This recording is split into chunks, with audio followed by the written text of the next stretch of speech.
नमस्कार, news state देख रहे हैं आप। मैं हूं आपके साथ अंजीत और वक्त हो गया है सबसे बड़ा मुद्दा का। प्यार के नाम पर धोखा और फरेब का खेल अब नहीं चलेगा। प्यार के नाम पर लड़कियों की जिंदगी नर्क बनाने का खेल अब बंद होगा। समाज का अभिशाप बन रहा लव जिहाद अब कानून का फंदा उस पर कसने जा रहा है। उत्तर प्रदेश सरकार ने इसका बाकायदा ऐलान भी कर दिया है, जहां कानून का ड्राफ्ट तैयार हो चुका है और प्रस्ताव कानून विभाग को भेज दिया गया है। वहीं मध्य प्रदेश, हरियाणा, कर्नाटक समेत दूसरे राज्य भी लव जिहाद के बढ़ते मामलों को देखते हुए अब कानून लाने की तैयारी में हैं, जिन्हें आने वाले दिनों में अमली जामा पहनाया जाएगा। अब सवाल उठता है कि क्या कानून से खास धर्म के लोगों पर प्यार के बहाने साजिश रचने और हिंदू बेटियों को बरगलाने का खेल खत्म होगा? क्या कानून से लव जिहाद पर नकेल कसेगी? आज सबसे बड़ा मुद्दा में इसी पर बहस होगी, बात होगी हमारे इस प्रोग्राम में। कानून आएगा, लव जिहाद जाएगा, लेकिन पहले आपको एक रिपोर्ट दिखा दें। तो उत्तर प्रदेश में अब प्यार का जाल किसी ने भी बुना तो उसकी जिंदगी जहन्नुम बन जाएगी। उत्तर प्रदेश में लव जिहाद पर जल्द ही कानून आ सकता है। प्रदेश के गृह विभाग ने कानून का ड्राफ्ट तैयार कर उसे परीक्षण के लिए विधि विभाग के पास भेज दिया है। कैबिनेट मंत्री सुरेश खन्ना ने कहा कि इस तरह का कानून लाने की सख्त जरूरत थी, लेकिन कांग्रेस के वरिष्ठ नेता प्रमोद तिवारी ने इस कानून पर सवाल खड़े किए। उन्होंने भी माना कि किसी भी व्यक्ति को धोखे में रखकर बलपूर्वक गुमराह करने या किसी तरह का लालच और प्रलोभन देकर धर्म परिवर्तन कराना अपराध की श्रेणी में आता है। किसी के भी सेंटिमेंट्स को एक्सप्लॉइट करना ये अपने आप में नैतिक रूप से भी गलत है और कानूनी रूप से भी गलत है। इसने विवश किया है कानूनी रास्ता अपनाने के लिए, कानून बनाने के लिए। किसी को धोखे में रखकर, बलपूर्वक या गुमराह करके या किसी फायदे को लालच देकर अगर धर्म परिवर्तन कराया जाता है तो वो अपराध है। और इसी पर बात करने के लिए मेरे साथ संजीव मिश्रा साहब जुड़ रहे हैं, प्रवक्ता हैं भारतीय जनता पार्टी के। अजय वर्मा साहब मेरे साथ जुड़ रहे हैं, कांग्रेस का पक्ष रखेंगे। इसके अलावा आपको बता दें कि मेरे साथ अनुराग भदौरिया जुड़ रहे हैं, प्रवक्ता हैं समाजवादी पार्टी के। और भी हमारे साथ डॉक्टर मजहर नकवी हमारे साथ जुड़ेंगे, इस्लामिक स्कॉलर हैं। और साथ ही मेरे साथ आचार्य स्वामी जितेंद्रानंद सरस्वती, हिंदू धर्मगुरु, वो भी हमारे साथ जुड़ेंगे। आप सभी का बहुत स्वागत है। पहला सवाल संजीव मिश्रा साहब आपसे, जब केंद्र सरकार में गृह राज्य मंत्री रेड्डी साहब ने फरवरी में यह कहा कि लव जिहाद जैसी कोई बात नहीं है, फिर उत्तर प्रदेश सरकार क्यों लव जिहाद के कानून की पैरवी कर रही है? देखिए, जो स्थितियां अब निकल करके आ रही हैं, साहिल खान साहिल सिंह बन जाते हैं और जिस तरीके से मासूम बच्चियों के साथ ये गलत काम होता है और बाद में बेचारी वो पछताती हैं, ऐसी स्थितियां उत्तर प्रदेश में नहीं आने दी जाएंगी। हाँ, प्यार मोहब्बत से किसी को कोई आपत्ति नहीं है, लेकिन प्यार के नाम पर धोखा जो हो रहा है उसके खिलाफ उत्तर प्रदेश की सरकार और उत्तर प्रदेश की जनता है। और मैं समझता हूं कि प्यार मोहब्बत करने से कोई गुरेज नहीं, लेकिन प्यार के नाम पे धोखाधड़ी करना, अपना नाम बदल करके इस तरीके के गलत काम करना, मुझे लगता है कि इस पर सख्त कानून बनाने की जरूरत थी और माननीय योगी जी सख्त कानून बनाने जा रहे हैं, जिसके अप्लायंस के बाद डंडा चलेगा, इसमें कोई दो राय नहीं है। जो इस तरीके के गलत वारदातों में, गलत हरकतों में पकड़ा जाएगा, उस पर कार्रवाई होगी। डॉक्टर मजहर नकवी साहब, लव जिहाद नाम की चीज मानते हैं आप?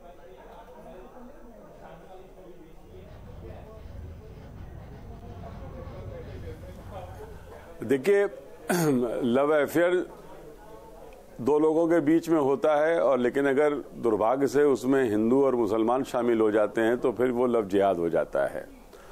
और लव जिहाद के बारे में मैं ये कहूँगा कि जितना सोशल मीडिया में इसको ज़्यादा खतरनाक जो है वो दूसरी चीज़ अगर कोई है तो वो लव जिहाद है। मेरा ये कहना है कि पहले सरकार अगर कानून ला रही है, प्यार के नाम पे धोखा देना, ऐसे किसी भी आदमी के साथ इंसाफ जो है होना चाहिए और उसको सख्त से सख्त सजा मिलनी चाहिए। लेकिन बात यहाँ पर जो है सबसे महत्वपूर्ण ये है कि जो बात ये आ रही है कि क्या इसमें किसी समुदाय विशेष को टारगेट किया जा रहा है, अगर या कोई पॉलिटिकल एजेंडा है तो ये गलत है। क्योंकि आंकड़े जो हैं वो सपोर्ट नहीं करते हैं इस बात को कि ये वाकई इतना चिंता का विषय है और या इतना गंभीर क्या नाम है मामला है। और लॉ कमीशन ने तो अपनी रिपोर्ट पिछले साल ही दी थी कि एक 8वीं रिपोर्ट जिसको कहा जाएगा कि इस पे एक कानून आना चाहिए। अब 1 साल और 5 साल का प्रावधान हो जाएगा और लव जिहाद जो है डिक्शनरी में तो कहीं मिलता नहीं है। अब कानून बन जाने में एक नया मामला ये पैदा हो जाएगा कि भाई लव और जिहाद ये क्या है। और ऐसी स्थिति में मान लीजिए कि अगर विपरीत है मामला, अगर कोई हिंदू लड़की जो है वो छल से जो है किसी मुस्लिम लड़के का धर्मांतरण करा देती है तो वो लव जिहाद कहलाएगा या क्या कहलाएगा, ये बताया जाए। जिहाद के लिए जो है जो हिंदू धर्मावलंबी हैं वो क्या कहेंगे ऐसे मामलों में। और फिर जो बच्चे हो रहे हैं सर, 2 बातें आपने कही, मैं बहुत क्लियर कर देना चाहता हूं। मैं डॉक्टर मजहर नकवी साहब, डॉक्टर मजहर नकवी साहब बहुत क्लियर कर देना चाहता हूं, बहुत क्लियर कर देना चाहता हूं। एक तो आपने कहा कि लव जिहाद, केरल के एक चर्च ने चिट्ठी लिखी और उन्होंने चिट्ठी लिख के साफ साफ कहा कि लव जिहाद टाइप का मामला था और यहाँ पर 21 लड़कियों को इस तरीके से फंसाया गया, बाद में वो IS में चली गई। पहली चीज। दूसरी चीज, लव जिहाद का ये कानून सर, आप भी इस बात को बहुत बेहतर तरीके से समझते हैं क्योंकि आप बहुत ही ज्यादा पढ़े लिखे व्यक्ति हैं कि कोई कानून इस तरह का नहीं आएगा जो लव जिहाद शब्द का जिक्र हो। कानून मेरे ख्याल से ये होगा, कि अगर कोई भी नाम छिपा करके किसी से प्यार करता है और शादी को लीगल रूप देने के पहले धर्म परिवर्तन के लिए फोर्स करता है, कानून ये होगा। प्लीज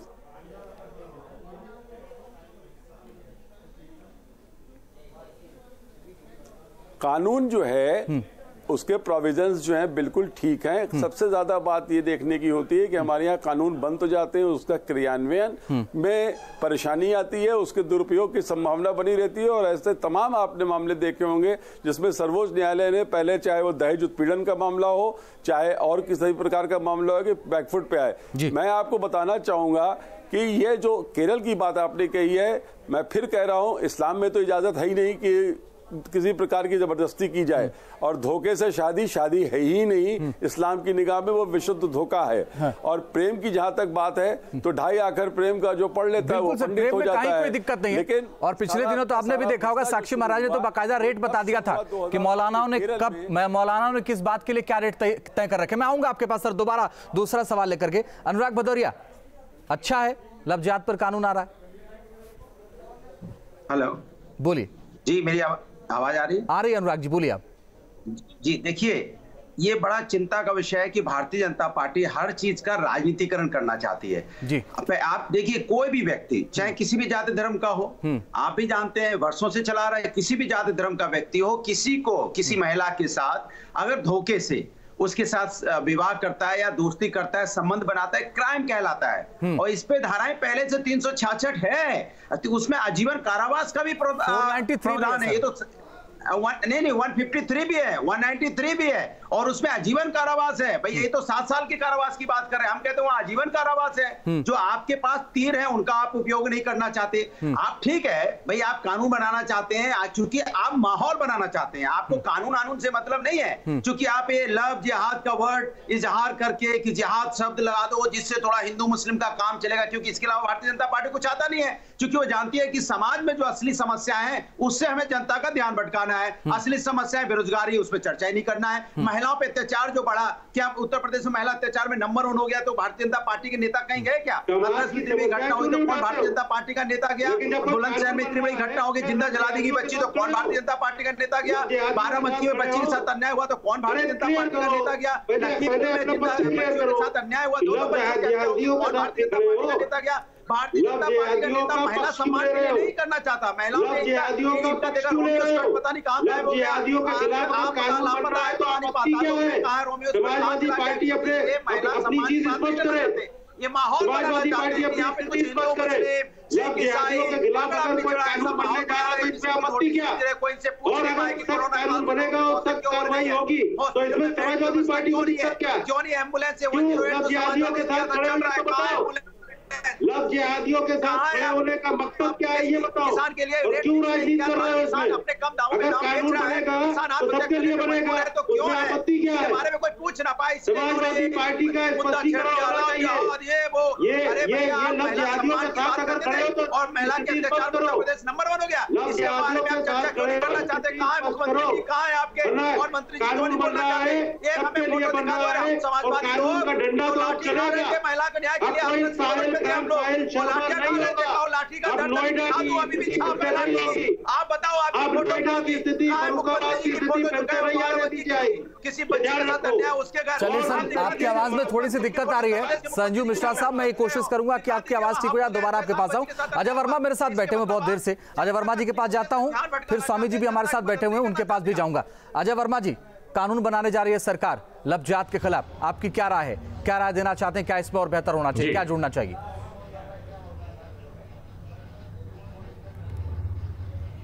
देखिए अंजीत जी, प्रेम तो ऐसी चीज है कि जो कलयुग, सतयुग, द्वापर, त्रेता सब समय से चला आ रहा है। लेकिन बीजेपी कुछ अपना पॉलिटिकल विंडेक्टर एजेंडे को लव में जोड़ के, जैसे जिहाद जोड़ देना, हिंदू में मुसलमान जोड़ देना, हिंदुस्तान से पाकिस्तान जोड़ देना, कश्मीर जोड़ देना, धारा 370 जोड़ देना, ये इनका तड़का है। इस तड़के को इसलिए जोड़ते हैं कि ये हर जगह हर चुनाव से अटैच कर देते हैं और उस चुनाव में उस बेनिफिट को चर्च करने के लिए, मुद्दों से भटकाने के लिए, जनता का ध्यान भटकाने के लिए, जनता का ध्यान फेरने। अजय वर्मा जी, आप कंफ्यूज हैं या कंफ्यूज करना चाहते हैं? क्योंकि जो कानून है वो ये समझिए कि धर्म छिपा के अगर कोई शादी करता है या उसको रोक देना चाहता है, उसके खिलाफ कानून है। हिंदू मुस्लिम की तो यहाँ कोई बात ही नहीं हो रही है। नहीं, वो तो देखिए अंजीत जी, वो तो कानून निश्चित रूप से पहले से सदियों से आईपीसी की धारा में बनाया है, इंडियन पेनल कोड में उसकी सुविधा सारी है। लेकिन इसको पर्टिकुलर आपने संविधान में लव जिहाद नाम का कोई वर्ड पढ़ा है क्या? आईपीसी की किसी एक्ट में लव जिहाद आपने सुना नहीं? हमने पहला ही सवाल ये किया कि उन्हीं के गृह राज्य मंत्री, इस देश के गृह राज्य मंत्री ने कहा था। आपने सुना नहीं मेरी बात? अगर आप सुन लेते तो मुझसे सवाल नहीं पूछते। बोलिए। जी हाँ, तेलंगाना से ने आपकी आवाज, तेलंगाना से एमपी हैं रेड्डी साहब, गृह मंत्री बने हैं और गृह मंत्री का बयान देश का बयान माना जाता है कि एक प्रदेश का बयान नहीं माना जाता। मैं यही तो कह रहा हूं कि ये बीजेपी के लोग कंफ्यूज हैं हर मामले में।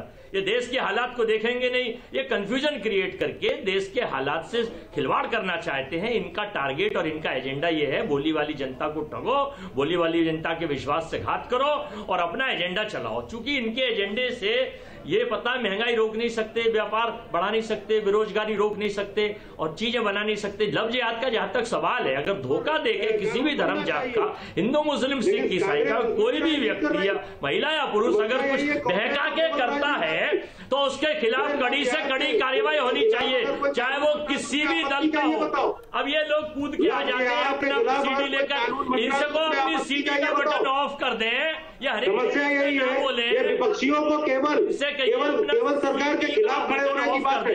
ये न मासूम बच्चियों का दर्द जानते हैं, ये तो लव जिहादियों के साथ खड़े होने वाली बात। देश में क्यों लव जिहादियों के साथ खड़े हो भाई?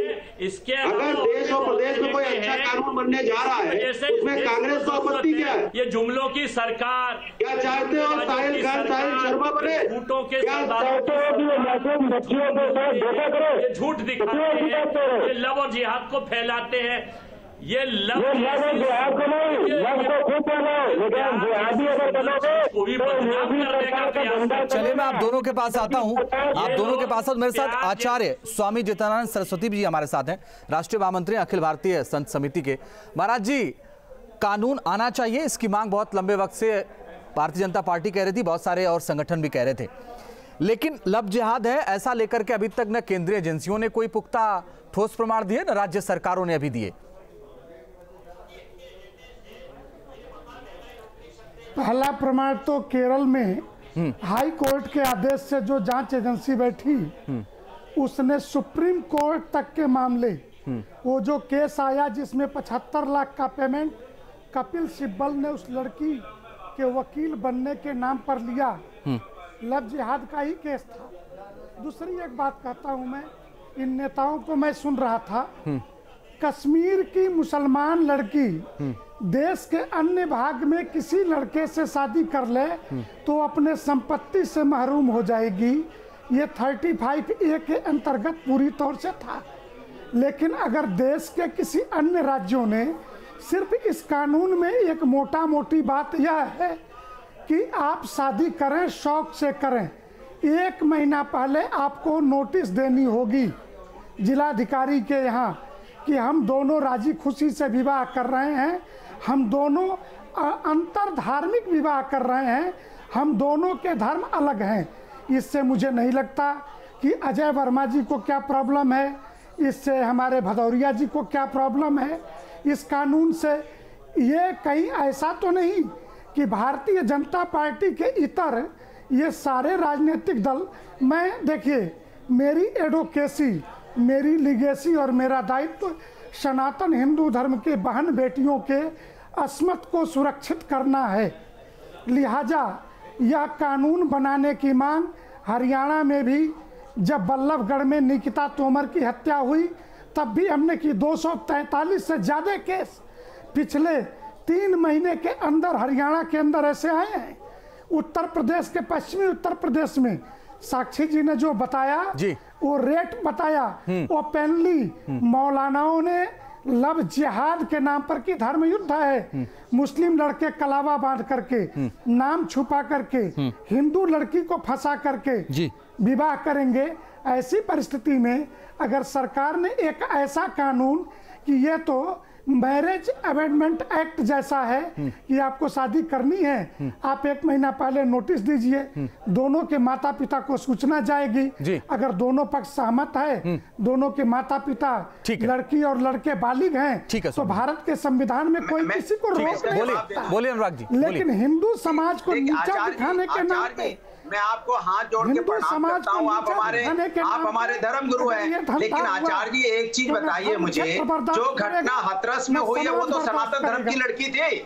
जो घटना बुलंदशहर में हुई वो भी सनातन धर्म की लड़की थी। जो घटना बाराबंकी में वो भी सनातन धर्म की लड़की थी। जो यहाँ लखीमपुर में बच्ची के साथ हुआ वो भी सनातन धर्म की लड़की थी। तो भारतीय जनता पार्टी ने क्यों नहीं वहां पे जाके बोली? क्यों नहीं भारतीय जनता पार्टी के नेता वहां पे गए? तो सनातन धर्म की लड़की थी, सनातन धर्म की बच्ची के साथ अन्याय हुआ है, आखिर क्यों नहीं?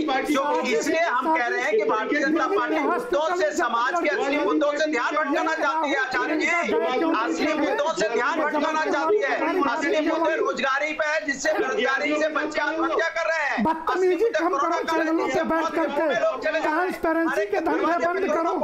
देशद्रोह देश बर्दाश्त नहीं करेगा। तुम्हारा हिंदू द्रोह, तुम हिंदू समाज के द्रोही हो, हिंदू समाज के दुश्मन हो, हिंदुओं की बहन बेटी के अस्मत से खेलने वाले ये सफाई बसपाई कांग्रेसी, अरे लव जिहाद का शिकार तो राजीव गांधी हुआ नहीं हमारे आपके साथ में। ये समाज के अंदर में समाज को डिवाइड करके हमारा ध्यान भटका के सत्ता पाना चाहती है। और लव जिहाद देश जो दर्द झेल रहा है ना, बच्चों के साथ अन्याय हो रहा था, बार का परिणाम झेल रहा है। नंबर हो गया आचार्य जी, लेकिन भारतीय जनता पार्टी नहीं आई अभी तक। इसलिए मैं चाहता हूँ भारतीय जनता पार्टी की नियत में खोट है, वो राजनीति करना चाहती है इसमें। मैं आप सबके पास आता हूँ, मजहर नकवी साहब मुझे एक सवाल का जवाब, फिर मेरे साथ अभिषेक भी जुड़ गए, उनके पास भी जाऊंगा। मजहर नकवी साहब मुझे एक बात बताइए, इस कानून से किसी को दिक्कत क्यों है? आखिर किसी को भी अगर वो धर्म परिवर्तन या धर्म छिपाने के लिए दबाव, अगर इसके खिलाफ कानून है तो क्या दिक्कत है? बहुत संक्षिप्त में सर बोलिए। देखिए, एंटी कन्वर्जन एक्ट आ रहा है, उसके प्रोविजंस आ गए। बोलिए। कोई दिक्कत, बिल्कुल कोई दिक्कत नहीं है अगर उसका क्रियान्वयन ठीक तरीके से किया जाए और उसके पीछे कोई पॉलिटिकल एजेंडा नहीं है। लेकिन अभी मैंने स्वामी जी की बात को बहुत गौर से सुना और उन्होंने, आपने देखा होगा, सिर्फ ये बात कह दी कि सनातन धर्म। मैं भी सनातन धर्म का बहुत सम्मान करता हूं, लेकिन ये दायित्व भी सनातन धर्मियों का ही है कि वो पहले ये साबित करे कि लव जिहाद वास्तव में इतना चिंतनीय विषय है या नहीं, क्योंकि 0.36% से ज्यादा तो लेकर के उत्तर प्रदेश तक ये चिंतनीय विषय है। और जो चर्च ने पत्र लिखा उसको आप ठीक से एक बार पढ़ेंगे तो ये पूरी बात आपको समझ में आएगी। अभिषेक मेरे सहयोगी जुड़ गए हैं मेरठ से, जिन्होंने लव जिहाद के मामले को बहुत करीब से देखा है। अभिषेक, जरूरत थी इसकी, और अगर आ रहा है तो इस पर लगाम लगेगी? देखिए अंजीत, मैं बता दूं, लगाम तो नहीं लग सकती है, 2 दिलों का मामला है। लेकिन लव जिहाद अगर है भी, लव जिहाद को परिभाषित नहीं कर सकती सरकार, जैसा मेरा मानना है। वो कानून बना सकती है। देखना बड़ा दिलचस्प होगा कि उस कानून में क्या लेकर आती है सरकार। हालांकि अभी भी स्वतंत्रता है लड़की को 164 के बयानों में। अगर किसी ने धोखा दिया है, धोखा देने के बाद हमारे कानून में ऐसी तमाम धाराएं हैं, वो जाके रिपोर्ट दर्ज करा सकती है थाने में कि मुझे ये नाम छिपा के या धोखा देके। धोखा देने में शादी में, और ये मैं कहता हूं कि दो संप्रदायों का ही मामला नहीं है। मैं किसी एक धर्म से ताल्लुक रखता हूं और मेरी अगर शादी किसी दूसरे एक ही धर्म की लड़की से होती है और मैं ये बताता हूं कि मैं इंजीनियर हूं, बहुत बड़े पद पर हूं, धोखा किसी भी रूप में देता हूं, तब भी हमें कानून उस लड़की के अधिकारियों की रक्षा करने का पूरा समर्थन देता है, पूरा उसको अधिकार देता है। तो पहले से ऐसी तमाम धाराएं हैं। अगर आपको धोखा मिलता है, लव जिहाद है क्या, यानी कि उसका दूसरा अर्थ है धोखा। अगर आपको धर्म छुपा के, जैसा अंजीत आप कह रहे थे कि नाम छुपाकर, तो वही है। लेकिन देखना होगा, लव जिहाद जैसा नाम शायद सरकार इसमें ना है, लेकिन एक बात जो समझ में आती है, 2022 नजदीक आ रहा है, ये मुद्दा बहुत गर्म रहने वाला है, और अगर इस पे कोई कानून बनता है तो शायद विपक्ष इस पर बीजेपी से थोड़ा पीछे रह सकता है, क्योंकि बीजेपी को पता है कि उसका वोट बैंक क्या चाहता है और क्या सोचता है, और ये जो सारा मामला है जी। चलिए अभिषेक, माफी चाह रहा हूं, बीच वक्त खत्म हो गया। बहुत बहुत शुक्रिया आप सबका हमारे साथ जुड़ने के लिए, चर्चा में शामिल होने के लिए। और इसी के साथ सबसे बड़ा मुद्दा में फिलहाल के लिए बस इतना ही। रुक रहे कुछ ही पलों के लिए, आगे भी जारी है खबरों का सिलसिला।